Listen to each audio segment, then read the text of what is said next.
Iran Israel যুক্তরাষ্ট্রে যখন গর্জে উঠছে ক্ষেপণাস্ত্র, ড্রোন আর যুদ্ধবিমান, ঠিক তখনই আরেকটি যুদ্ধ চলছে সম্পূর্ণ নীরবে। সেখানে নেই আগুনের ঝলকানি, নেই বিস্ফোরণের শব্দ, কিন্তু ধ্বংসের ক্ষমতায় এই যুদ্ধ কোনো অংশেই কম নয়। ক্ষেপণাস্ত্র ও ড্রোন হামলার পাশাপাশি চলছে অদৃশ্য ডিজিটাল লড়াই, আর এই অদৃশ্য যুদ্ধক্ষেত্রে সমানতালে লড়ছে ইরানের সাইবার যোদ্ধারাও। সাইবার জগতে চলা যুদ্ধ নিয়ে রক্ষণশীল ভূমিকা পালন করে থাকে যুক্তরাষ্ট্র ও ইসরায়েল, তবে ইরানও কোনো অংশে কম যায় না। গোপনে সাইবার যুদ্ধের চিত্র দ্রুত বদলে দিচ্ছে তাদের হ্যাকাররাও।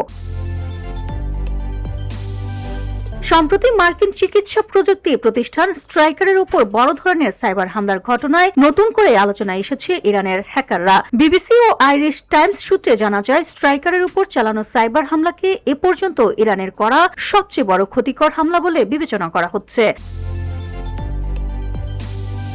বিশ্লেষকদের মতে ইরানের সাইবার অপারেশন অনেকটাই অন হ্যান্ড অন ডেক কৌশলে পরিচালিত, অর্থাৎ সামরিক বাহিনী, গোয়েন্দা সংস্থা, কন্ট্রাক্টর গ্রুপ, প্রক্সি হ্যাকার, এমনকি মতাদর্শিক হ্যাকটিভিস্ট সবাই মিলে একযোগে ডিজিটাল যুদ্ধে ছাপিয়ে পড়েছে। ধারণা করা হয় এই অপারেশনগুলোর পেছনে সরাসরি ভূমিকা রাখছে আইআরজিসি ও ইরানের গোয়েন্দা মন্ত্রণালয়। তবে এই লড়াই একপাক্ষিক নয়।